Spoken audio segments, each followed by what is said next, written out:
सो ये आपके सामने है यूपीएससी जीएस फर्स्ट पेपर, ठीक है, 2025। UPSC first paper GS first 2025। तो ये क्वेश्चंस 150 शब्दों के 10 नंबर्स के हैं। तो पहला क्वेश्चन था कि हड़प्पा कालीन वास्तुकला के विशेष पहलुओं की चर्चा करिए। तो इसमें कोई विशेष चीज़ आपको नहीं कहना है, ठीक है। पढ़ा हुआ क्वेश्चन है कि भाई वास्तुकला की जो मेन फीचर्स क्या हैं वो आपको यहाँ पे बताना है, ठीक है। फिर अकबर की धार्मिक समन्वयता यानी धार्मिक नीति के विभिन्न पहलुओं का परीक्षण करना है। तो ये भी कोई जो है कठिन नहीं है, पॉजिटिव नेगेटिव दोनों यहाँ पे आपको चीज़ें बतानी थी, क्या उसके मेन एस्पेक्ट थे अकबर के, ठीक है। फिर है मूर्तिकारों ने चंदेल कला रूपों को जीवन की व्यापकता और लचकदार ओस से भर दिया। इस पे आपको स्पष्ट करना है। तो यानी कि चंदेल कला में जो थे, चंदेल कला में आपको लिखना था मूर्ति कला के बारे में, ठीक है, मूर्ति कला के बारे में। फिर जलवायु परिवर्तन और समुद्र स्तर में वृद्धि कई द्वीप देशों के अस्तित्व को कैसे प्रभावित कर रही है, उदाहरणों के साथ आपको चर्चा करनी है। तो ये भी इम्पोर्टेंट है कि कई देश जो है अस्तित्व समाप्त हो सकते हैं। 2-4 उदाहरण दे दीजिए जो समुद्र किनारे हैं, ठीक है। गैर कृषि प्राथमिक गतिविधियां क्या हैं? तो गैर कृषि यानी जो प्राथमिक गतिविधियां हैं लेकिन कृषि से संबंधित नहीं है, जैसे पशुपालन हो गया, मुर्गी पालन हो गया, कुक्कुट पालन हो गया, ये सब सारी चीज़ें, खनन हो गया, या कोई अन्य व्यवसाय आपका शीप उद्योग हो गया, ये सब सारी चीज़ें क्या है, गैर कृषि प्राथमिक गतिविधियां, ठीक है, यानी जो प्राथमिक लेवल पे हैं लेकिन कृषि से संबंधित नहीं है। अब भाई भारत में भौगोलिक विशेषताओं से किस प्रकार संबंधित है? अब कहाँ कौन सी चीज़ हो सकती है इंडिया में, कैसा वहाँ पे एटमॉस्फेयर हो, कैसा वहाँ का भूगोल हो, ये सारी चीज़ें आपको यहाँ पे बतानी है कि कहीं भाई केसर होता है, ये सब सारी चीज़ें।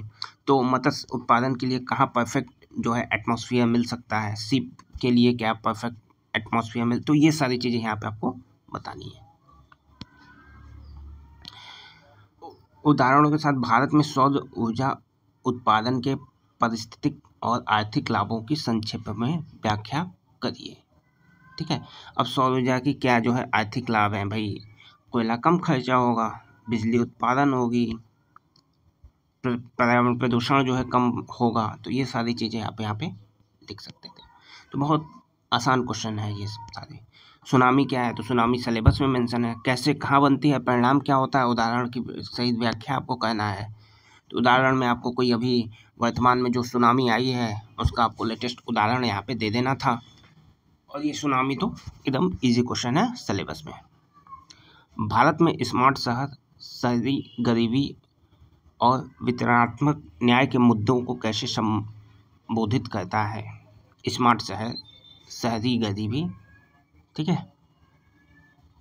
भारत में सिविल सेवा का लोकाचार व्यावसायिकता और राष्ट्रवादी चेतना के संयोजन का प्रतीक है। उदाहरण से स्पष्ट आपको यहाँ पे स्पष्ट करना। तो ये थोड़ा सा है क्वेश्चन सोचने वाला कि लोकाचार, व्यावसायिकता और राष्ट्रीय चेतना, इन तीनों को जो है अटैच करना है किससे? सिविल सेवा से। आपको क्या लगता है कि वैश्वीकरण के परिणाम केवल आक्रामक उपभोक्ता संस्कृति ही है? अपने उत्तर की पुष्टि करिए। अब यहाँ पे आपको ये क्या लाइन है, आक्रामक उपभोक्ता संस्कृति, इसके बारे में आपको पता होना चाहिए कि वैश्वीकरण का परिणाम क्या है, ठीक है। अब देखिए यहाँ से 250 शब्दों में 15 नंबर के क्वेश्चन चालू होते हैं। तो पहला क्वेश्चन यहाँ पे है, इसमें ज्योतिबा फुले के समाज सुधार प्रयासों और लेखन ने समाज के लगभग सभी उपेक्षित तबकों को की समस्याओं को छुआ है। आपको यहाँ पे चर्चा करनी है। तो 2 पुस्तकें, गुलामगिरी, सत्यशोधक। तो कौन है? दबे कुचले यानी निम्न वर्ग के लोग, महिलाएं हैं, इन सब को कैसे जो है उपेक्षित जो तबके थे उनकी समस्याओं को कैसे इन्होंने टच किया था। तो ये बुक आपको लिखना है, इसका नाम जो है जो इसी बुक में उन्होंने इन सब के बारे में बताया था, ठीक है। तो यहाँ भी ठीक ठाक क्वेश्चन ये है। राजतंत्र, अर्थव्यवस्था, शिक्षा और अंतर्राष्ट्रीय संबंधों के विषय में आज़ादी के प्रारंभिक काल में भारत के सुदृढ़ीकरण की प्रक्रिया को रेखांकित करना है। तो अच्छा क्वेश्चन है, यहाँ पे दिमाग लगाने वाला क्वेश्चन है कि इन सब चीज़ों को कनेक्ट करते हुए आज़ादी के प्रारंभिक काल में कैसे सुदृढ़ीकरण हुई, ये सब सारी चीज़ें यहाँ पे आपको लिखनी है। तो यहाँ पे थोड़ा सा काम करना होगा आपको। समकालीन विश्व के लिए फ्रांसीसी क्रांति की निरंतर प्रासंगिकता है, स्पष्ट करिए। तो अभी जो वर्तमान है समकालीन विश्व के लिए फ्रांसीसी क्रांति क्या प्रासंगिकता है, ये आपको लिखना था। ठीक है, तो यहाँ पे फ्रांसीसी क्रांति के बारे में पता होना चाहिए। विश्व के अपतटीय तेल भंडारों के वितरण का भौगोलिक स्पष्टीकरण दीजिए। वे तटवर्ती तेल भंडारों से किस प्रकार भिन्न हैं। ठीक है, स्थानीय और क्षेत्रीय योजना बनाने में GIS और RS तकनीकों के साथ कृत्रिम बुद्धिमत्ता AI और ड्रोन का प्रभावी ढंग से उपयोग कैसे किया जा सकता है।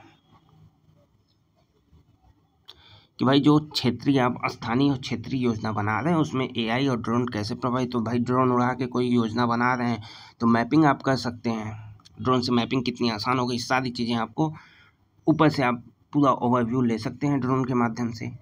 AI तकनीक उसमें कर सकते हैं कि कहाँ कैसे क्या चीज़ करना है, या मैप हो, नक्शा हो, ये सारी चीज़ें आप AI के माध्यम से बना सकते हैं।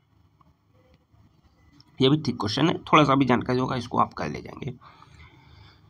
ग्रह के महाद्वीपों और महासागरीय बेसिनों के आकार और माप में क्रिस्टल द्रव्यमानों की टेक्टोनिक गतिविधियों के कारण परिवर्तन कैसे होते हैं, ये आपको कहना है। तो ये जो आप पढ़े रहेंगे तभी इस क्वेश्चन को अटेम्प्ट आप कर पाएंगे। ठीक है, भूमि, मिट्टी और जल संसाधनों के विशेष संदर्भ के साथ गंगा जल बेसिन में जनसंख्या वितरण और घनत्व पर चर्चा करिए।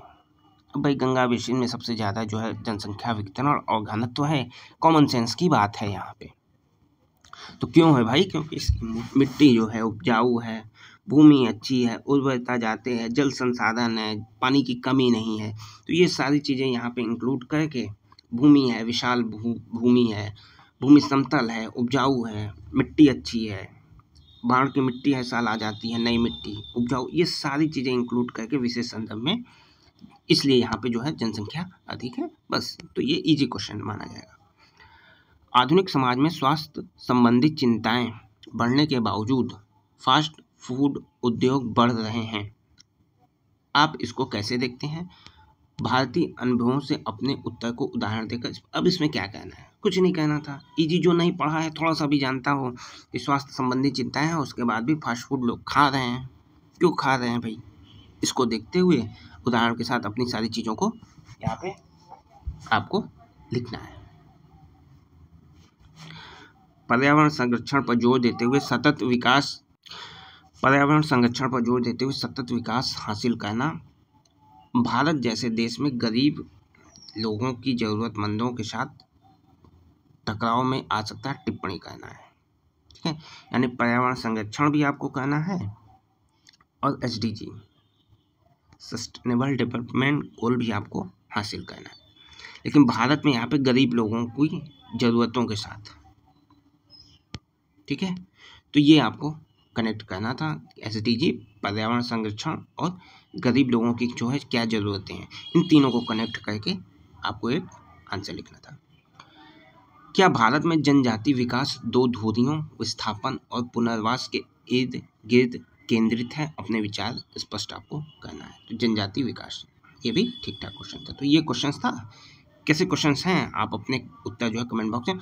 अच्छा, इसकी जिसको PDF चाहिए वो हमारे टेलीग्राम पे जुड़ जाएगा। चैनल लिंक टेलीग्राम का वीडियो डिस्क्रिप्शन में है, वहाँ से आपको ये सारी PDFs मिल जाएंगी सभी। ठीक है।